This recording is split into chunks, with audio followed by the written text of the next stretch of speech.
नमस्ते मित्रों। मित्र संप्राप्ति तंत्र की पहली कहानी में हमने सुना था कि जब अंगद चूहा अपने सभी मित्रों को लेकर जाल सहित हिरल चूहे के यहाँ पहुंचा, तो हिरल ने सबका जाल काट दिया।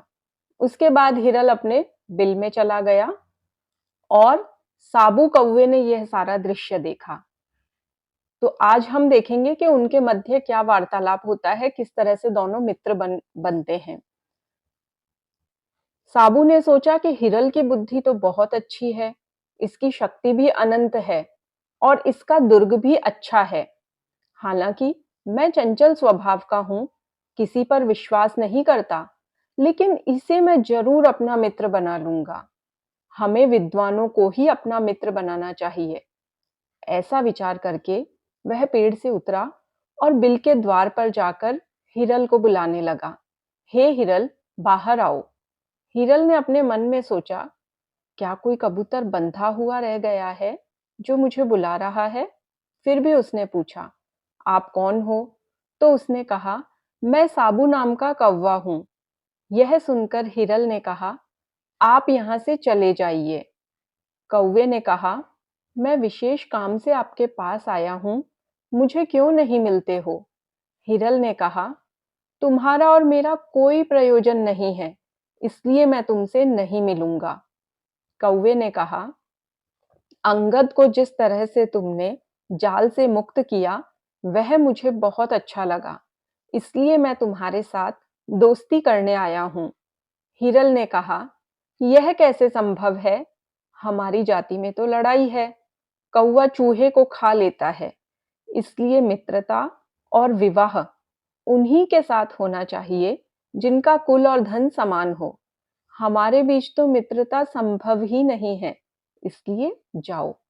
कौवे ने कहा, हिरल, मैं तुम्हारे बिल के यहाँ बैठा रहूंगा। अगर तुम मेरे साथ मित्रता नहीं करोगे तो मैं अभी मर जाऊंगा।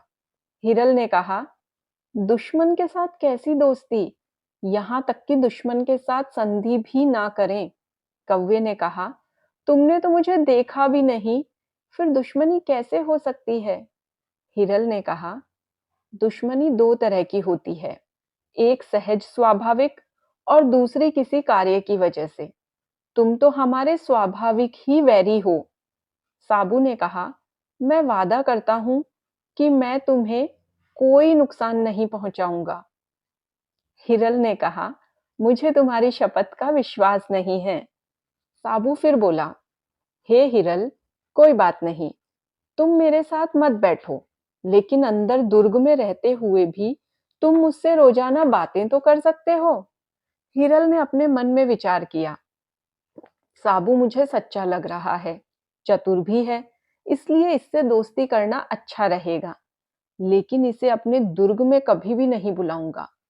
इसके बाद दोनों मित्र रोजाना इस तरह से बातें करते। साबू उसके लिए रोजाना कई तरह के खाने के पदार्थ, मांस के टुकड़े आदि लेकर आता। हिरल चावल और अन्य सामग्रियां उसे खिलाता। एक दिन आंखों में आंसू भरकर साबू ने कहा, मित्र हिरल, इस जगह से अब मेरा मन भर गया है, मैं किसी और जगह जाऊंगा। हिरल ने कहा, मित्र, इसका क्या कारण है? साबू, इस देश में अकाल पड़ गया है, कोई भी व्यक्ति कौवे को खाना नहीं देता। और तो और भूखे लोगों ने अपने घर में जाल बिछा लिए हैं ताकि वे पक्षियों को पकड़कर उनका मांस खा सके। मैं किसी तरह से आज जाल से छूट आया हूँ और अब दक्षिण दिशा की ओर जाने की सोच रहा हूँ। वहां बहुत गहरा वन है, उसके बीच में एक बड़ा सरोवर है। वहां पर मेरा एक प्रिय मित्र कछुआ रहता है, उसका नाम मीकू है। वहां पर मुझे मछलियां भोजन के लिए मिल जाएगी, तो मैं वहां उसके साथ आराम से रहूंगा। हिरल ने कहा, मित्र, मैं भी तुम्हारे साथ चलूंगा। साबू ने कहा, पर तुम्हें क्या दुख है? हिरल ने कहा, मैं वहां पहुंचकर तुम्हें सब विस्तार से बताऊंगा। अब तुम्हें लगेगा कि तुम तो आकाश में उड़ने वाले प्राणी हो, मैं तुम्हारे साथ कैसे चल सकता हूं? तो हम ऐसा करेंगे, तुम मुझे अपनी पीठ पर बिठा लो, हम साथ में चलेंगे। यह सुनकर साबू ने कहा, मुझे बहुत खुशी है कि हम साथ में समय व्यतीत करेंगे। आओ, तुम मेरी पीठ पर बैठो और हम उस सरोवर की ओर चलें। हिरल उसी क्षण उसके ऊपर चढ़ बैठा। जब वे उस सरोवर में पहुंचे, साबू के ऊपर चूहे को बैठा हुआ देखकर मीकू को लगा यह कोई बड़ा कौवा है और वह जल में जाकर छुप गया। साबू ने पास ही के एक वृक्ष के बिल में हिरल को छोड़ा और शाखा के ऊपरी भाग पर बैठकर आवाजें देने लगा। अरे मीकू, आओ, मैं तुम्हारा मित्र साबू हूं। आपत्ति के समय जो रक्षा करे, दुखों का नाश करे, वही तो मित्र है। यह सुनकर जल में से निकलकर खुशी से आंखों में आंसू भरकर मीकू ने कहा, बहुत समय से तुम्हें देखा मित्र, इसलिए पहचान नहीं पाया। इसके बाद साबू पेड़ से उतरा और दोनों ने एक दूसरे को गले लगा लिया। उसके बाद वे पेड़ के नीचे बैठकर हालचाल सुनाने लगे। हिरल ने भी मीकू को प्रणाम किया और वह आकर कौवे के पास बैठ गया। तो उसने साबू से पूछा, अरे, यह चूहा कौन है? क्या तुम इसे क्या तुम इस खाने की सामग्री को अपनी पीठ पर बैठा कर लाए हो? यह सुनकर साबू ने कहा, मित्र, यह चूहों का राजा हिरल है।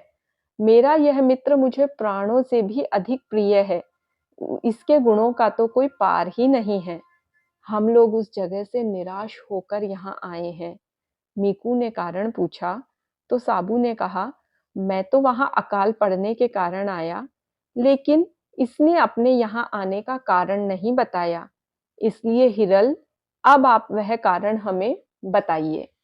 मित्रों, हिरल ने क्या कारण बताया, क्या वजह थी कि हिरल को अपना दुर्ग छोड़कर इतनी दूर मित्रों के साथ यहाँ आना पड़ा, ये हम कल के भाग में सुनेंगे।